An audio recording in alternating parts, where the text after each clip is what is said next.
To make sure that my magazine was typical of a magazine of its genre, I used the areas I had looked at when I analysed existing magazines in my planning. From my analysis of those magazines, I was able to deduct the basic elements of the magazine that I would have to implement into my magazine, such as fonts and colour schemes. For my font, I used two rough and eroded fonts, as it is a style of lettering that is prevalently used with products and publications that are related to the rock alternative genre. I also made sure that the colours were similar to those used on the existing magazines, with black, white and other brighter colours to stand out. Another area of my front cover that I tried to make conventional of a rock magazine was the main image. For the image, I had a picture of a band in a medium shot taking up the majority of the page. I also made sure that the band members' heads were in front of the titles of the magazine, which is conventional of the majority of music magazines, regardless of the genre. To ensure that the magazine looked authentic, the people I used for the main image were chosen because they looked like the people you'd expect to see in a rock band, with a handsome frontman, a muscly drummer, and a cool bassist in a leather jacket. I positioned my band members so that it was clear who the frontman was, and had the band members look at the camera, which is conventional of a magazine. I also dressed the band members appropriately so they looked like they had belonged in a rock band, with slim-fit jeans in dark colours and colourful jackets to represent their stand-out of the crowd personalities, and a leather jacket on the basis because leather jackets are cool, and to help to connote the rock alternative genre. I went through the same process with the other images so they looked like rock bands. Also, one of the images was of the band AFI that I took when I went to see them.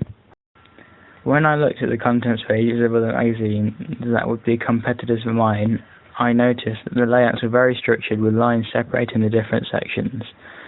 Two of the magazines that I looked at were more similar to the genre of my magazine, so I tried to copy them more by saying a bit about what was in each section under the section name. I had one main image of the band Sympathy Lives, who were the focus of the magazine, as they were featured on the front cover, because the same sort of style was used in Roxanne Kerrang.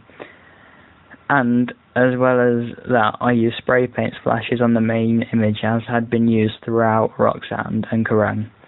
Also, the fact that I had used a main image of the band that the magazine is focusing on is conventional of magazines of related genres, such as Enemy or Kerrang.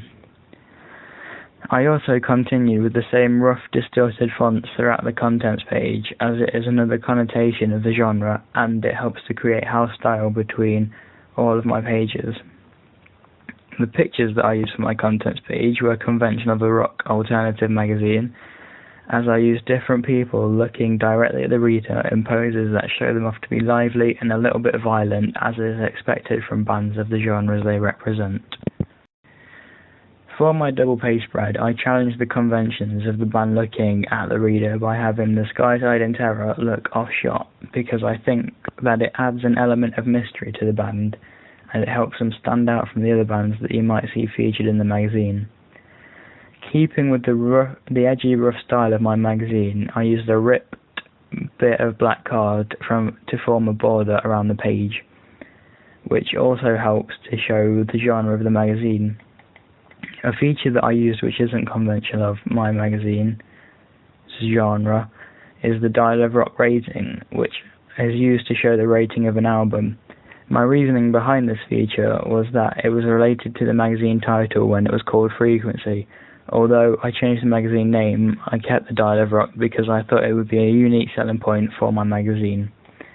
Again, I used the distorted fonts to connote the genre of my magazine, as well as the bright coloured lettering against the dark background.